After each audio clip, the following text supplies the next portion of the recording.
Good morning students. BEd second year के paper knowledge and curriculum के अंतर्गत हम लोग भारतीय दर्शन के अनुसार ज्ञान किसे कहा गया है उसे समझ रहे थे, क्योंकि विभिन्न दर्शनों में क्योंकि भारतीय दर्शन का मूल आधार क्या है? हमारे वैदिक जो उपनिषद, वेद, पुराण आदि जितने भी हैं, हमारे गीता, महाभारत, जैन दर्शन आदि, जैन साहित्य आदि, इन्हीं के माध्यम से, क्योंकि भारतीय विचारधारा के अनुसार ज्ञान किसे कहा गया है या हमारी भारतीय संस्कृति, सभ्यता, इसके अस्तित्व की, इसके विकास की जितनी भी प्रक्रिया है या उससे संबंधित जो भी जानकारी है, सामाजिक, आर्थिक, सांस्कृतिक, सभी का संकलन हमारे आध्यात्मिक या धार्मिक ग्रंथों के अंदर संकलित है। तो इसीलिए उन्हीं में से ज्ञान, क्योंकि ज्ञान को भी वहीं से, क्योंकि मानव सभ्यता के विकास यानी कि मानव की उत्पत्ति के साथ ज्ञान की उत्पत्ति हुई। तो यही चीज है कि वहीं से और उसी के साथ धीरे धीरे मानव सभ्यता का जैसे जैसे विकास होता गया, वैसे वैसे हमारी सभ्य संस्कृति के, यूँ कहा जाए कि लिखित रूप में संस्कृति को संकलित किया जाने लगा। हालांकि अभी इसमें थोड़ा सा विवाद है या सही समय के बारे में सही जानकारी हम नहीं दे सकते। सही बात मतलब कि एक मत विचारधारा इस मामले में नहीं आती है कि लिखित रूप में, जिसको हम कह सकते हैं कि लिखित इतिहास कब से रखा जाने लगा भारत में, या यूँ कहा जाए कि लिखित रूप में जो कुछ भी हमारे पूर्वजों की क्रिया कलाप गतिविधियाँ, जो भी उनका ज्ञान जो कुछ भी था, उसको संकलित करने में एक कहना चाहिए कि मौखिक रूप से ही एक पीढ़ी से दूसरी पीढ़ी को हस्तांतरित किया जा रहा था। लेकिन जब जैसे जैसे लेखन कला का विकास हुआ यानी कि लिपि का विकास हुआ, तो यहाँ पर एक मत ये माना गया है, ये विचारधारा अवश्य कही जाती है कि प्रारंभिक अवस्था में हमारे पंडितों ने या यूँ कहा जाए कि हमारे पूर्वजों ने लिखित ज्ञान का समर्थन नहीं किया था, उसके प्रति उनकी रुचि नहीं थी, उसे वे अच्छा नहीं मानते थे, और इसीलिए लिखित का कहा जाता है कि भारत में काफ़ी बाद में लिपि का विकास मतलब कि लिखित रूप में संकलित किया जाने लगा। तो कहने का मतलब है, ये तो एक सामान्य सी जानकारी थी। हम हमारे टॉपिक पे आते हैं कि लिखित रूप में जब इसको संकलित किया गया तो वहीं पे ज्ञान के अर्थ को भी स्पष्ट किया गया। उसी के आधार पर हमने उपनिषद के अनुसार ज्ञान को समझा था कि उपनिषद के अंतर्गत ज्ञान किसे कहा गया है? परा और अपरा विद्या को ज्ञान कहा गया है। परा विद्या जो कि भौतिक संसाधनों, भौतिक जगत से संबंधित, जिसकी इंद्रियों से जिसे प्राप्त किया जा सकता है। अपरा विद्या है जो अध्यात्म से संबंधित है, जिसका संबंध आत्मा और परमात्मा से है।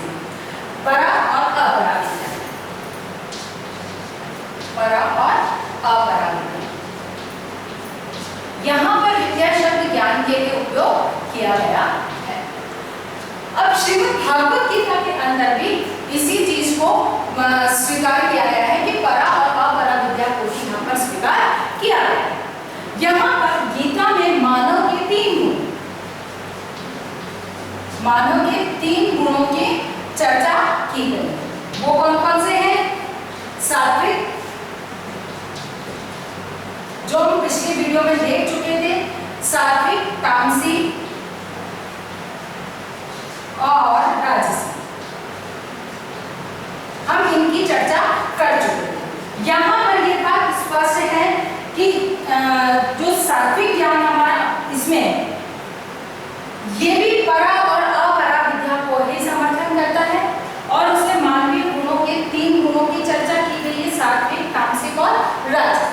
यहाँ पर इन्होंने अपरा, गीता के अंदर अपरा विद्या को, अपरा विद्या से परा विद्या को श्रेष्ठ माना है, क्योंकि सात्विक ज्ञान जो अध्यात्म को, अंतिम लक्ष्य मोक्ष की प्राप्ति पर विशेष बल देता है। हम इस चीज को, क्योंकि हम परसों पढ़ चुके हैं, आज हम देखेंगे वापस नेक्स्ट में कि भागवत गीता के बाद में हम जैन दर्शन के अनुसार ज्ञान के अर्थ को समझेंगे।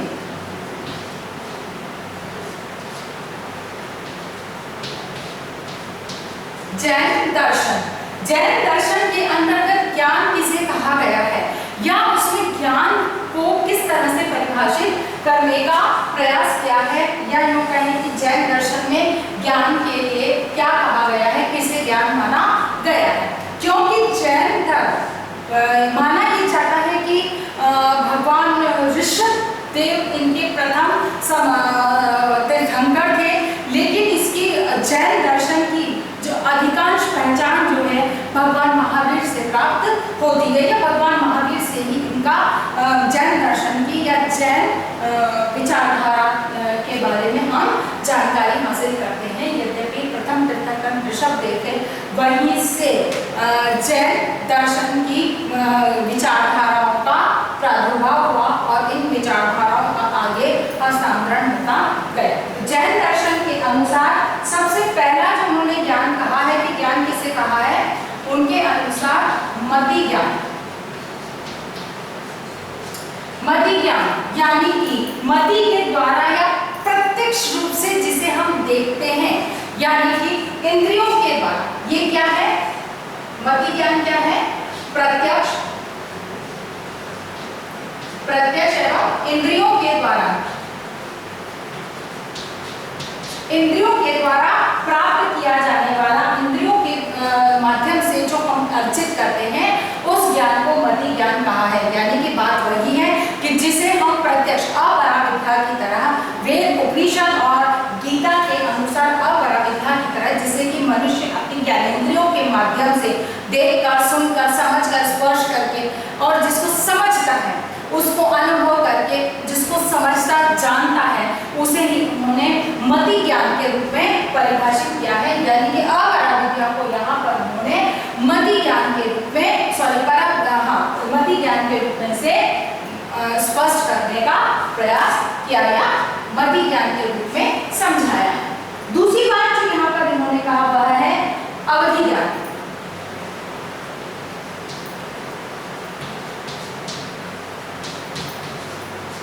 अवधि ज्ञान,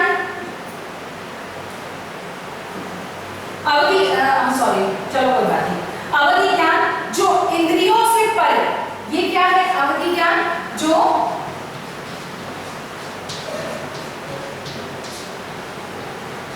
इंद्रियों से परे कर्म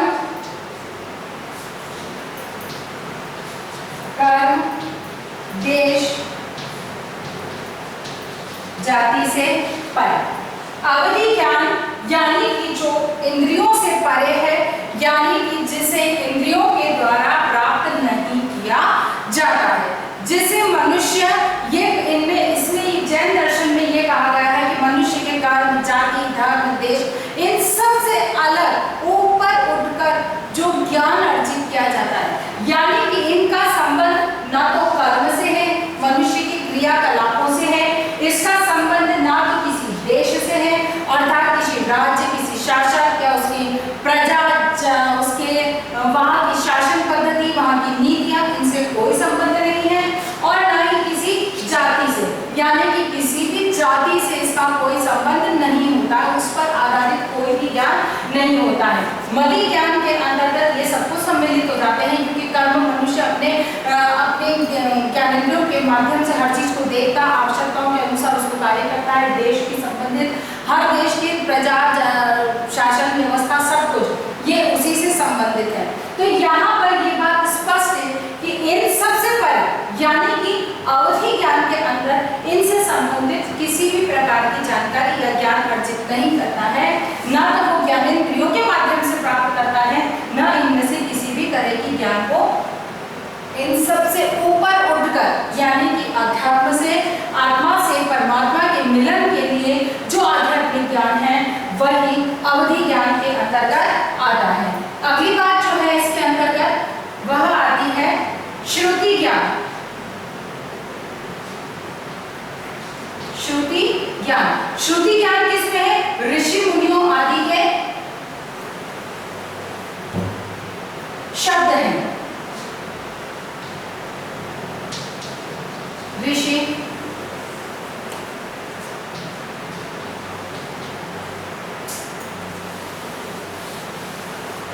श्रुति ज्ञान किस पर है? इनका है किसी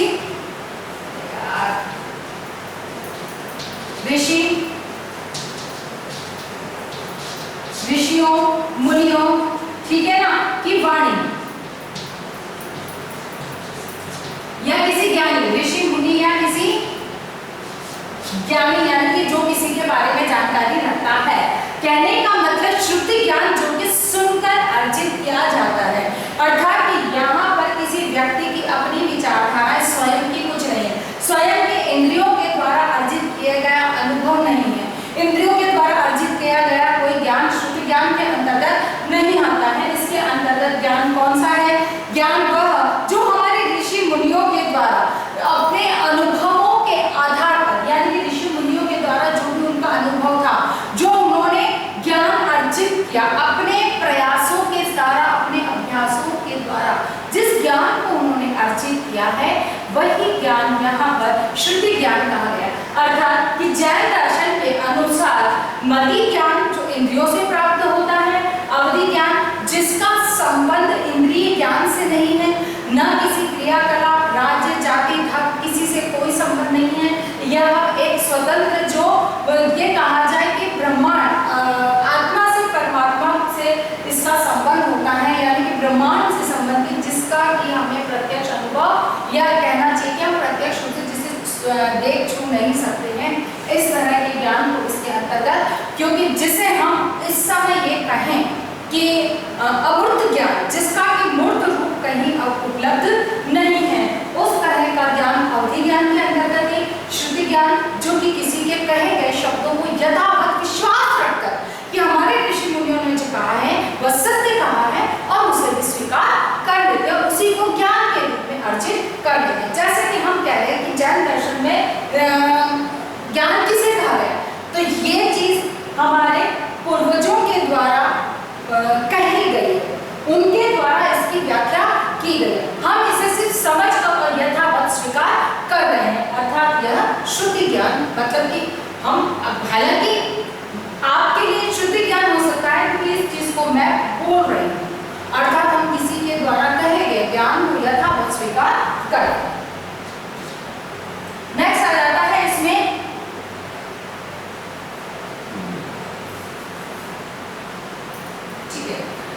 मना पर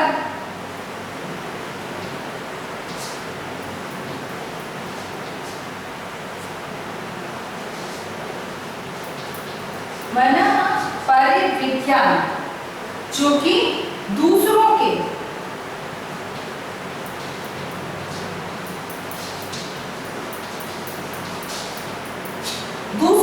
भावों को समझना,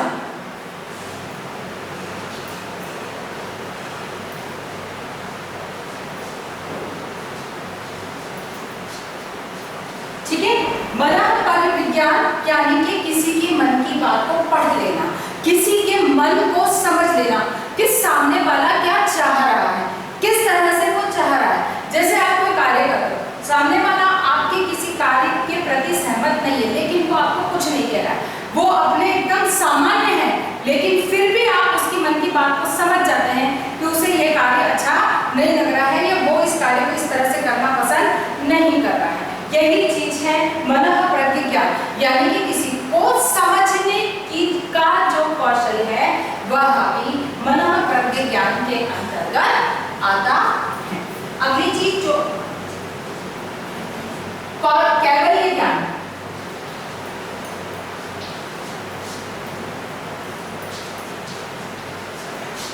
अब यहाँ पर एक चीज और समझने की बात है कि इसमें और इसमें सामान्य सा अंतर है, बहुत बड़ा अंतर है।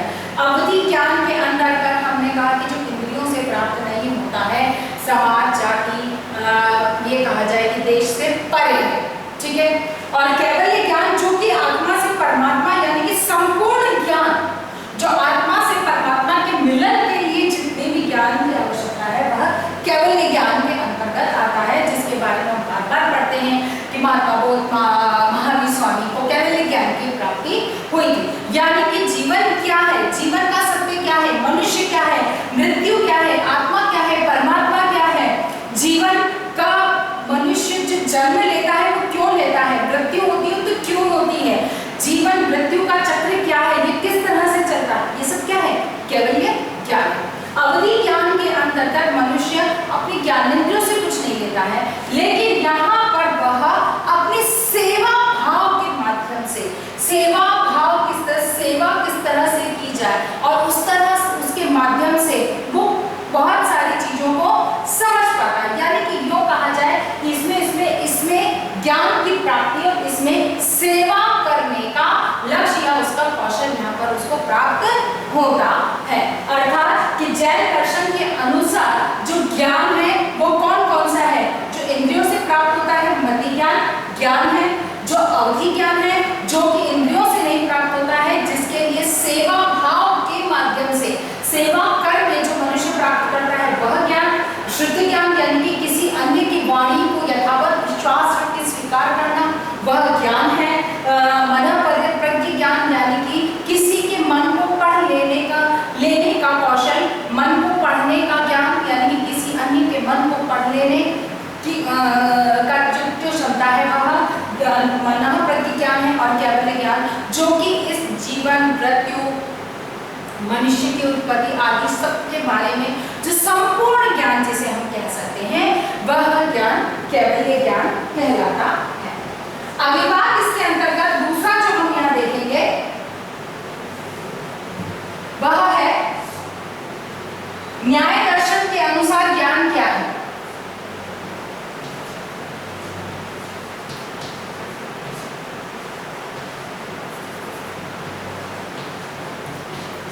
न्याय दर्शन के अनुसार ज्ञान किसे कहा गया है, तो सबसे पहले न्याय दर्शन में ज्ञान किसे कहा गया है, प्रत्यक्ष ज्ञान। दूसरा यहां कहा गया अनुमान ज्ञान और तीसरा है शब्द ज्ञान। अच्छा, उपमेय ज्ञान,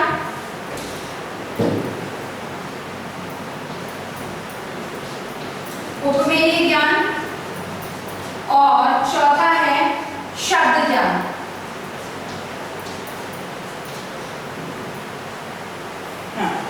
अब यहां पर दो एक और मैं साथ में ले रही हूं, वो है सांख्य दर्शन।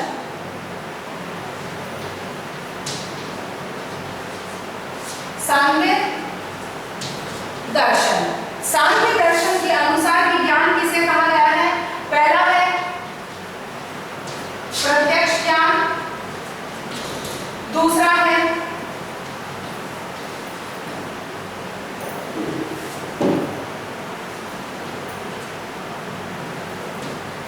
अनुमान और तीसरा है शब्द ज्ञान। ठीक है, ओके। अब यहां पर समझिए न्याय दर्शन और सांख्य दर्शन दोनों के ज्ञान की जो परिभाषा है या ज्ञान को समझाने के लिए उन्होंने किस किस को ज्ञान के रूप में हमारे सामने रखा है, यानी कि किसे किसे ज्ञान कहा है। तो पहला है प्रत्यक्ष ज्ञान, यानी कि एक बात आप मान कर चलिए, चाहे उपनिषद है, गीता है, जैन दर्शन है, बौद्ध दर्शन भी यहाँ नहीं लिया मैंने, लेकिन बौद्ध दर्शन में भी यही बात आती है, न्याय दर्शन सांख्य दर्शन सभी में प्रत्यक्ष ज्ञान मति ज्ञान या पराविद्या को भौतिक या इंद्रियों के द्वारा प्राप्त किया जाने वाले ज्ञान को मतलब इंद्रियों के द्वारा जो हम अर्जित करते हैं उसे ज्ञान कहा गया है। शब्दों का उलटफेर है, उपनिषद और गीता में इसे पराविद्या कहा गया है, यानी कि जो प्रत्यक्ष है, इसमें जैन दर्शन में इसे मति ज्ञान कहा गया है और न्याय और सांख्य दर्शन में इसे प्रत्यक्ष ज्ञान कहा गया है, जिसे कि मनुष्य प्रत्यक्ष अनुभव देखकर छूकर, जैसे चौक को मैं छू रही हूँ, छूकर मुझे इसका अनुभव हो रहा है कि इसमें किस तरह का ये पाउडर है, कोई चौक खुरदरी है, कोई एकदम महीन पाउडर वाली है, तो ये चीज स्पष्ट मैं अपने इससे अर्जित कर रही हूँ। अर्थात यह भी वही ज्ञान है जिसको कि हम इंद्रियों के द्वारा प्राप्त करते हैं, वही ज्ञान प्रत्यक्ष ज्ञान कहलाता है। अब यहाँ पर दूसरी बात जो न्याय दर्शन सांख्य दर्शन में कही गई है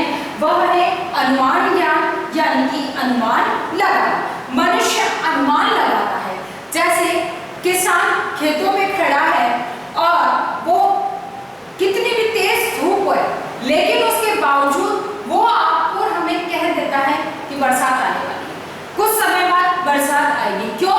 कि उसका ये अनुभव जन्य जो ज्ञान है, अनुभव के आधार पर जो उसने भविष्यवाणी कर लेने की क्षमता हासिल करी है, वही ज्ञान अनुमान ज्ञान के अंतर्गत आता है। अर्थात इसको हम साधारण शब्दों में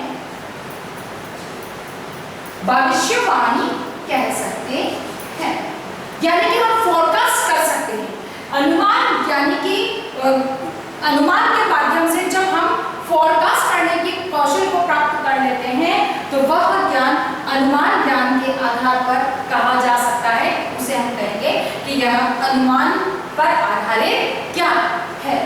अगली बात, यहाँ पर सांख्य और न्याय दर्शन में एक ही परिवर्तन है कि उपमेय ज्ञान, इसमें सांख्य न्याय दर्शन में उपमेय ज्ञान को भी ज्ञान का ज्ञान माना गया है, जबकि सांख्य दर्शन में ऐसा नहीं।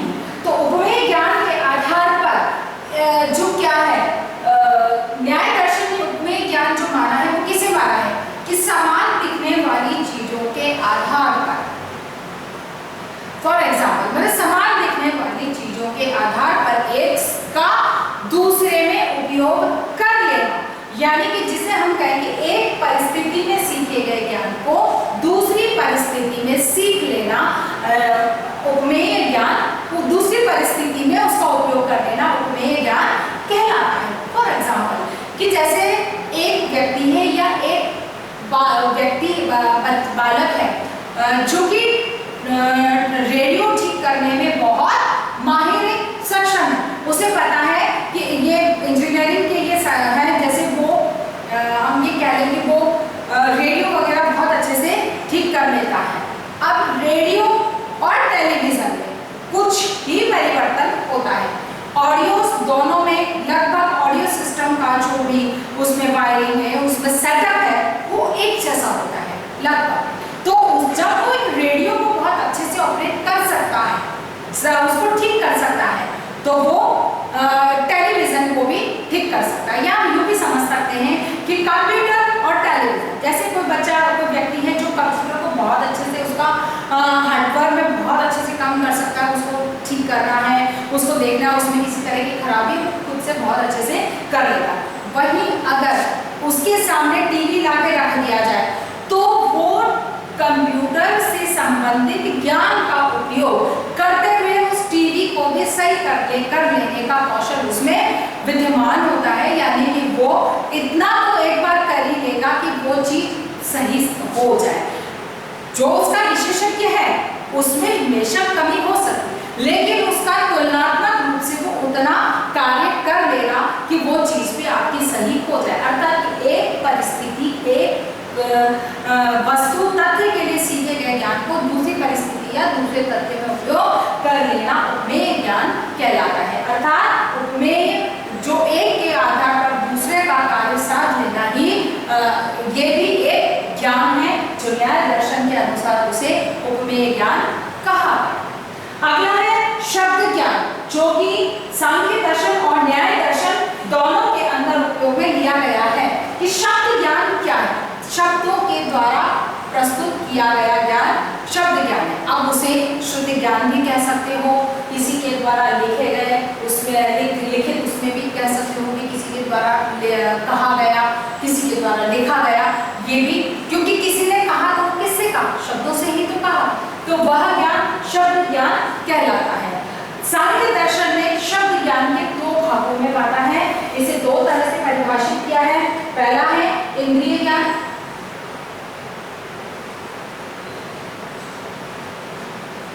ऐन्द्रिक ज्ञान, और दूसरा है वैदिक ज्ञान।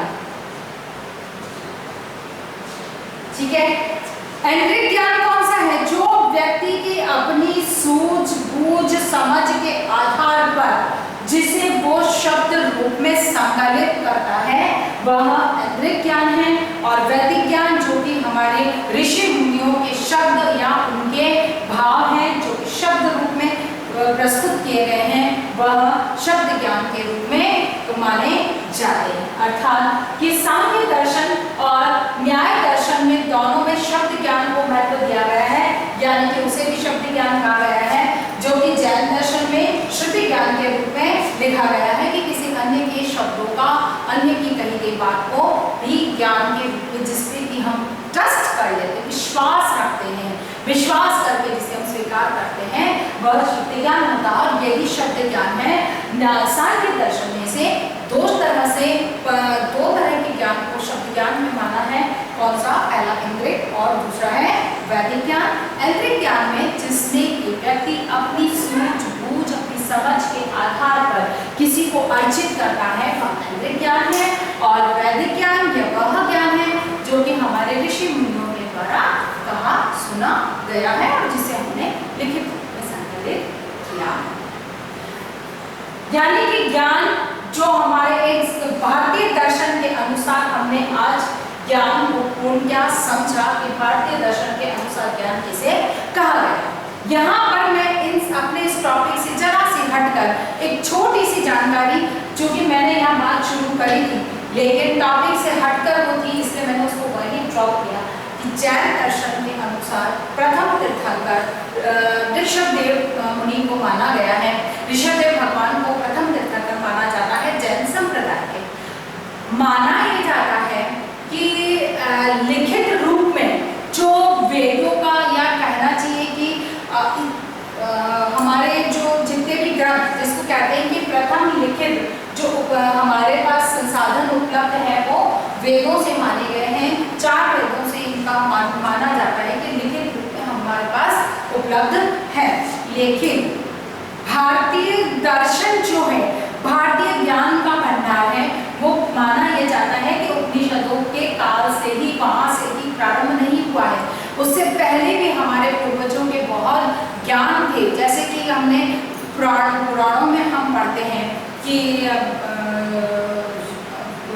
ऋषि वेद व्यास मुनि के मुख से निकली हुई महाभारत की रचना भगवान श्री गणेश ने अपने हाथों से लिखी थी। यानी कि वेद व्यास मुनि ने उसका उच्चारण किया और लिखित रूप में गणपति जी ने उसको लिखित रूप प्रदान किया। ये तो एक किंवदंती है, लेकिन मान्यता ये है, या हम ये मानते हैं कि लिखित रूप में जब लिपि का आविष्कार हुआ तभी से हमारे लिखित रूप में लिखा जाने लगा। प्रारंभिक काल में तो कहीं पे पत्रों पे लिखा जाता था, कहीं पत्थरों पे लिखा जाता था, कहीं पे ताम्र पत्रों पे लिखा जाता था।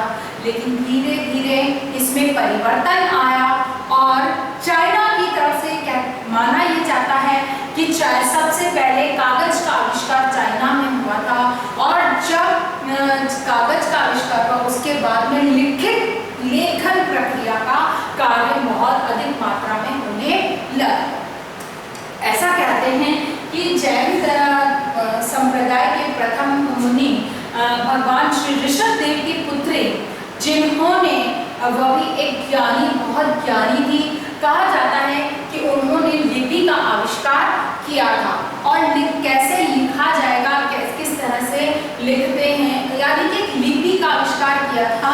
और किसी भी बात को लिपिबद्ध करने का जो कौशल, ऐसा माना जाता है कि उनकी पुत्री ने सबसे पहले किया था। ये किंवदंतियां हैं, सच और प्रमाण तो शायद नहीं है हमारे पास, लेकिन जो हम पढ़ते हैं उसके आधार पर ये अवश्य हम कह सकते हैं कि उनकी पुत्री ने सबसे पहले लिपि का आविष्कार किया और तभी से लिखित रूप में, जैसे जैन दर्शन को लिखित रूप में संकलित किया गया था, उसी के साथ में वेद उपनिषदों को भी संकलित किया गया, लिखित रूप में लिखकर सुरक्षित रखा जाने लगा।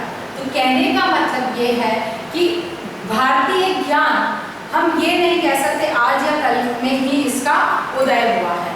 हमारे जो ज्ञान के जो भंडार हैं, या हम ये कह सकते हैं, हम बार बार कहते हैं कि भारत विश्व गुरु है, गुरु माना जाता था। क्यों? क्योंकि यहाँ का ज्ञान इतना उन्नत कोटि का था कि जिसके बारे में कोई आज भी हम सप्रमाण इस चीज को प्रस्तुत कर सकते हैं। तो इसी आधार पर ज्ञान का जो था, पर भारतीय ज्ञान का क्योंकि लिपिबद्ध नहीं था, लिखित रूप में उपलब्ध नहीं था, इसीलिए उसको उतना हमारे पास प्रमाण तक के नहीं मिलते हैं। आशा करती हूँ कि मेरी ये बात सारी आपको समझ में आई होगी। इसी आधार पर आपको एक प्रश्न करना है कि भारतीय दर्शन के अनुसार ज्ञान किसे कहेंगे, समझाइए। आज का हमारा होमवर्क है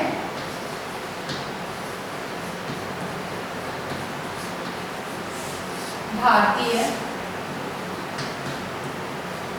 दर्शन के अनुसार ज्ञान किसे कहा गया है, समझाइए। ठीक है, भारतीय दर्शन के अनुसार ज्ञान किसे कहा गया है, समझाइए। अपनी बात को समाप्त करने से पहले कोविड-19 की इस महामारी के दौर में अपने आप को सुरक्षित रखिए। बहुत अधिक आवश्यकता होने पर ही घर से निकलिए। घर से निकल रहे हैं तो अपने हाथ मुंह पर मास्क लगा कर रखिए, हाथों को सैनिटाइज करते रहिए और सोशल डिस्टेंसिंग का पालन कीजिए। स्वस्थ रहें, सुरक्षित रहें। धन्यवाद।